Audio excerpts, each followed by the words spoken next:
కాదు, కంచికిచర్ల మండలంలో 1వ తారీఖు నాడు ఎవరు పనిచేయడానికి వీల్లేదు. రెండోది, 1వ తారీఖు నాడు ఎవరైనా గోప్రవేశాలున్నా ముహూర్తాలున్నా యూనియన్కి ముందు రోజే 500 చెల్లించి పనిచేసుకోవచ్చు.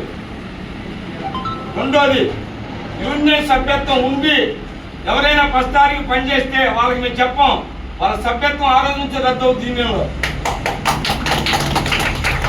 యూనియన్ సభ్యత్వం ఉండి పనిచేస్తే మేస్త్రికి 1000 రూపాయలు ఫైన్ పడుతుంది. అట్లకి 10వ తారీఖు ఫైన్ కట్టాల్సి వస్తుంది.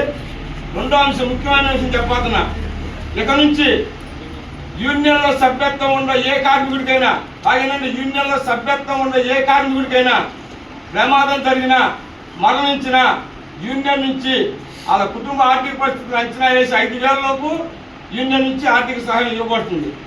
కానీ ఈ అంశానికి మాత్రమే కార్మికుడికి యూనియన్ సభ్యత్వం ఉండాలి ఖచ్చితంగా. ఇంకొకటి, ఈ రోజు వాళ్ళు కట్టినా ఓకే, నాకు నెక్స్ట్ 1వ తారీఖు నుంచి కట్టినా, జనవరి 1 నుంచి కట్టినా, ఎవరైనా సరే సంవత్సర సభ్యత్వం 100 రూపాయలు ఒకేసారి కట్టాలి.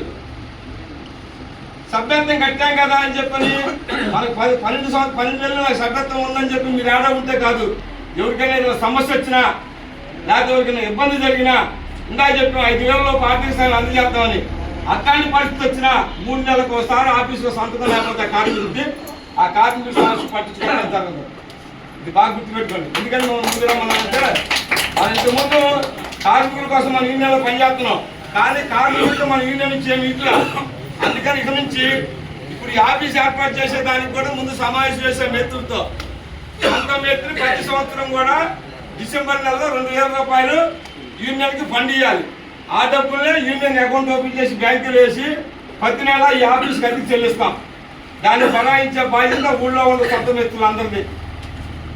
ఇక నుంచి మన బిల్డింగ్ రంగమే కాకుండా దీంట్లో ఇంతకుముందు మనం ఏ సంఘాలకు అయితే పనిచేసాం ఆ సంఘాలు కూడా దీంట్లో వచ్చి జాగ్రత్త, ఆ సంఘాలను కూడా మనం ముందుకు తీసుకుపోయే దానికోసం మన యొక్క సంఘాన్ని బలం పెంచుకునే దానికోసం మనం అందరం కూడా ఖచ్చితంగా ఒక జ్యోతిగా గుర్తుపెట్టుకోండి. ఇంతకుముందు గతంలో కంచికిచర్లలో 1వ తారీఖు నాడు కార్మికులతో పనిచేయడం మనం చెప్పేవాళ్ళం కాదు, ఇళ్ళోళ్ళు చెప్పేవాళ్ళు, రోడ్డు మీద చెప్పేవాళ్ళు. ఇవాళ ఆ పరిస్థితి కరోనా వచ్చిన తర్వాత మన ఇబ్బందులు పడతా పనులు లేక మనం కూడా దాని మీద గట్టిగా శ్రద్ధ చూపించలేదు. ఇక నుంచి అయినా మీకు సొంత పనులు ఉంటే ఆ రోజు యూనియన్కి 500 కట్టమని యజమాని మీరు కట్టద్దు, అది చెప్పండి. ఎందుకని చెప్పమంటే కాబట్టి మాకు 1వ తారీఖు యూనియన్ సెలవు, మేము పని చేయం, మీరు అవసరం అన్నారు కాబట్టి మా యూనియన్ ఆఫీస్కి 500 కట్టండి, మేము పని చేస్తామని చెప్పి వాళ్ళే కడతారు డబ్బులు, పని చేయండి. ఎందుకంటే మన యొక్క సంఘం అనేది బలంగా ఉంటే మన మార్కెట్లో మన ఐక్యత అందరికీ తెలిసే పరిస్థితి ఉంటే